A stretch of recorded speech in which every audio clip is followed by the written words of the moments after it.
Greetings, members, one and all of the Salivation Nation.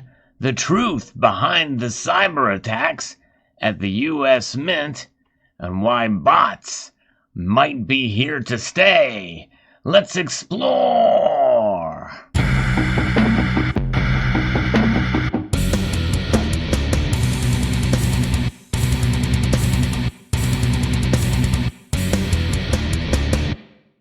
Indeed, the United States Mint, the ever so frustrating times we've had, especially given the product schedule for 2021. We've seen an array of different products here. A lot of these are limited issues, limited product or limited mintages that have caused quite a huge demand and on almost a weekly basis for products in the United States Mint that we've purchased.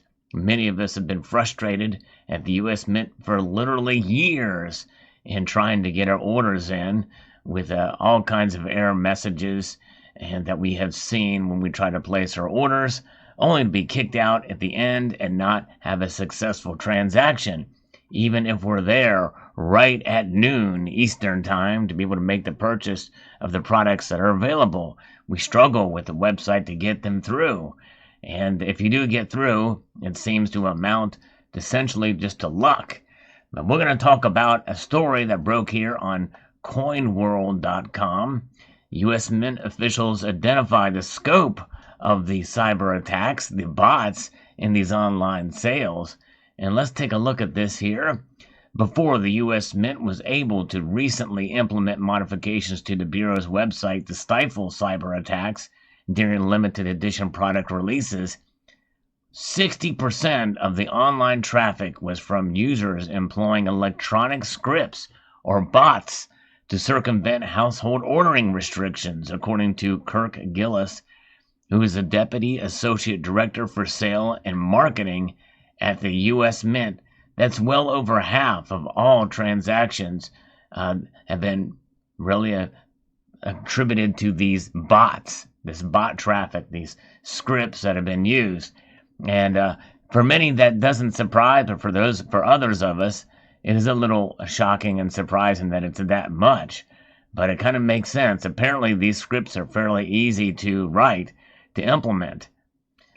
Gillis was one of the 5 senior U.S. Mint officials who participated in an August 25th online conference with the numismatic media. The other Mint officials participating were Matt Holdman, Associate Director for Sales and Marketing, Mint Director David J. Ryder, Christy McNally, Chief Financial Officer, and T.V. Johnson, Chief of the Office of Corporate Communications. Officials shared details of what the Mint is doing to more widely distribute limited numismatic products.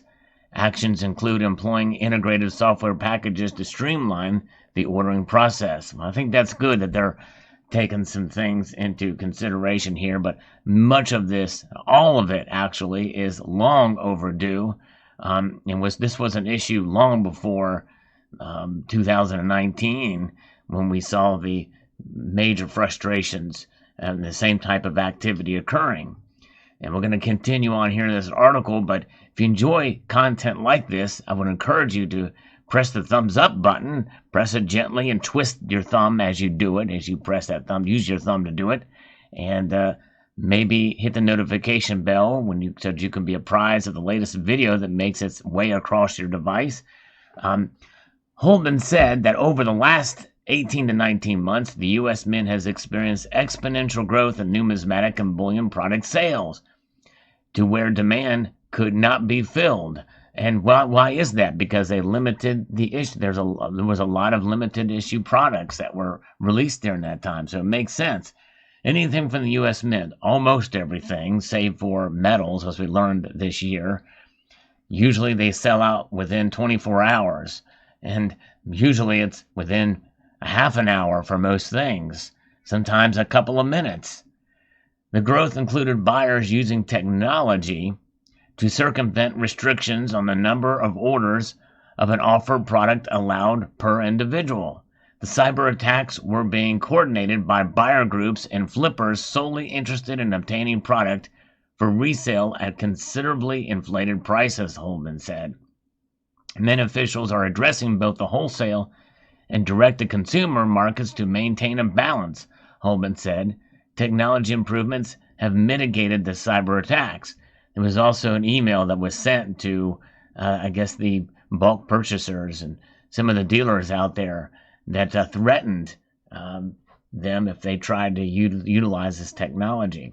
Holman said a number of technology improvements were made to the Mint's e-commerce system, but would not disclose what companies provided what improvements, citing legal prohibitions. Well, probably there's some coding that back there that you don't want people to know about. And if you said what it was, more likely somebody could write a script to circumvent that. So I can understand the secrecy there. Also, citing advice from the Mint's Office of Chief Counsel, Mint officials would not disclose the identities of the 18 dealers who comprise the Bureau's controversial authorized bulk purchase program.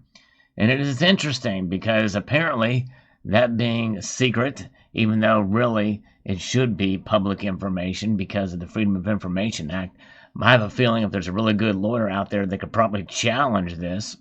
But you'll notice that we've not seen pre-sale or day of sales of in-stock numismatic items from the United States Mint on some of the major dealers out there who we suspect could be a part of this. Have any of you seen any same-day sales for numismatic products? Now, we've seen some sales for, obviously, there's some grading that offer pre-graded and things like that, but there's a lot of more than 18 dealers who do that, and there could be that they're massed in between those. Nonetheless, the ABPP allows participants to place orders that, in combination, can amount to up to 10% of the maximum mintage of designated limited edition product. ABPP dealers are assessed the premium up to 5% more than what is charged to the public for the same product. The dealers are able to place their orders and pick up the ordered product a week before the product goes on sale to the public. Holden said offering a percentage of the limited product to the ABPP has helped to stabilize secondary market prices. Well, they've failed miserably about that. That's the one semi-logical explanation for why they did it, but it stabilizes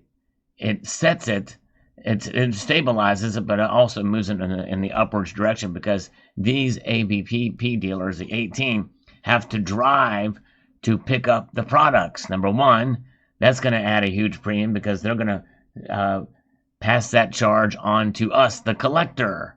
Then 5% on top of that. So if they get them early, and they probably can't go on sale until the day of, it's a disaster. It's something that I believe does warrant further investigation, and it sounds like that's what they're doing.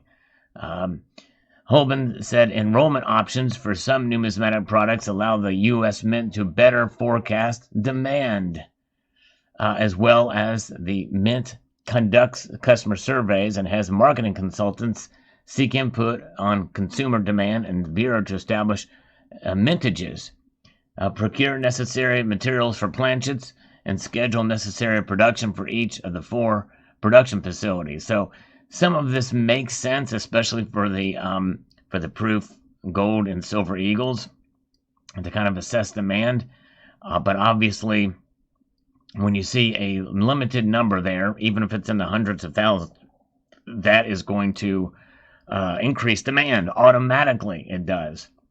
Even if you were to go up 10% more than what sales were the last year, it probably means your product is gonna sell out because, well, it's the U.S. Mint.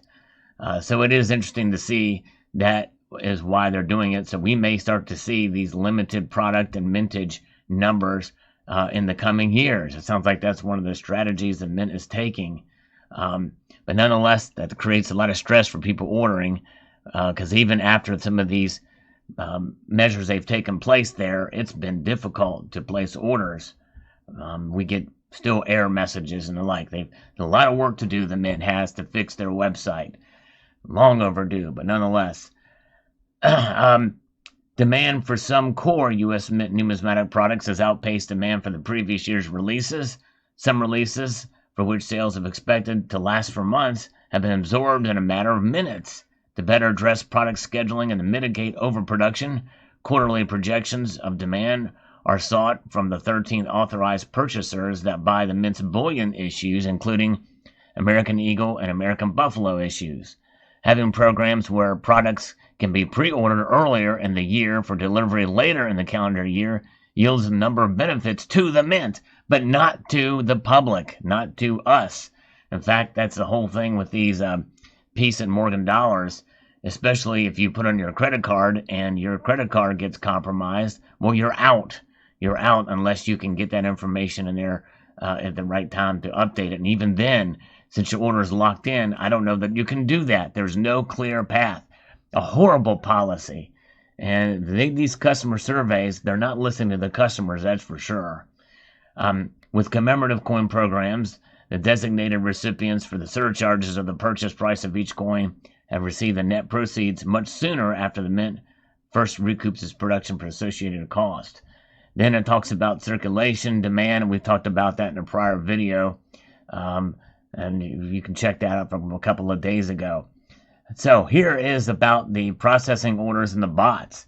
Gillis said to optimize payment options for customers buying select products, integrated software over the past 18 months has been able to increase processing of orders from 96 per second to 217 per second.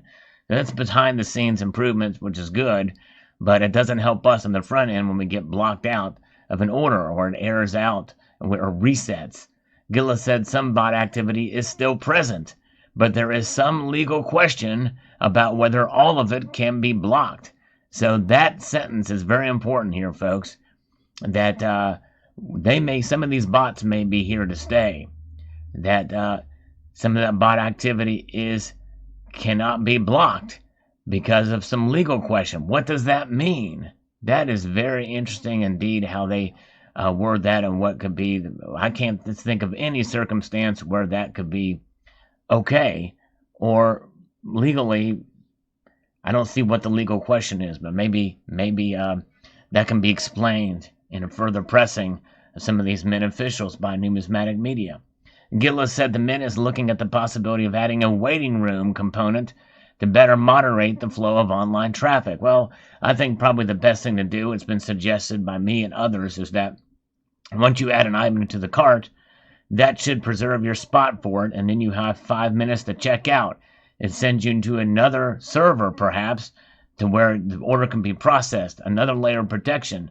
So you have essentially a cart, when that item is in your cart for 5 minutes, let's say, to give you an opportunity to get it, because you added it to the cart. That means you have a full intent on buying it.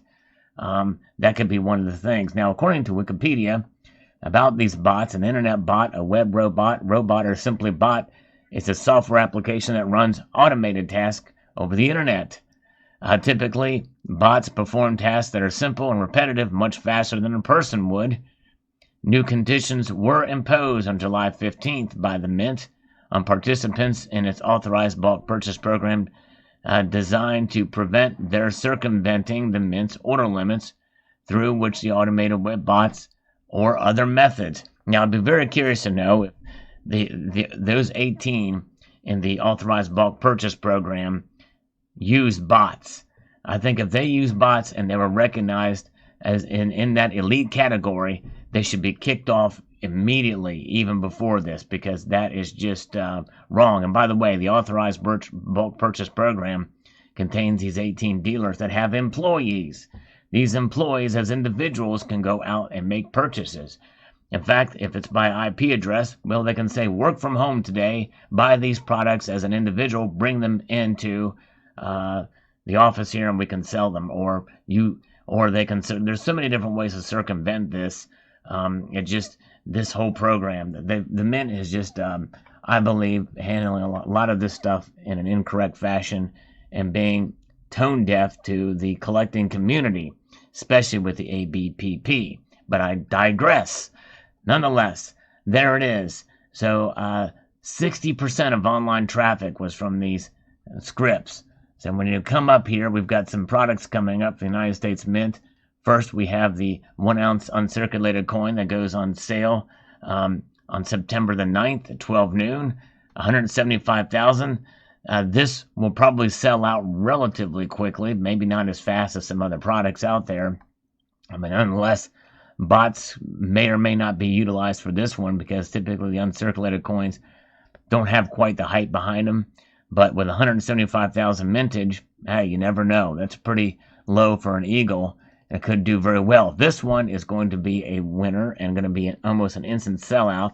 So it'll be very interesting to see what the day looks like for this program.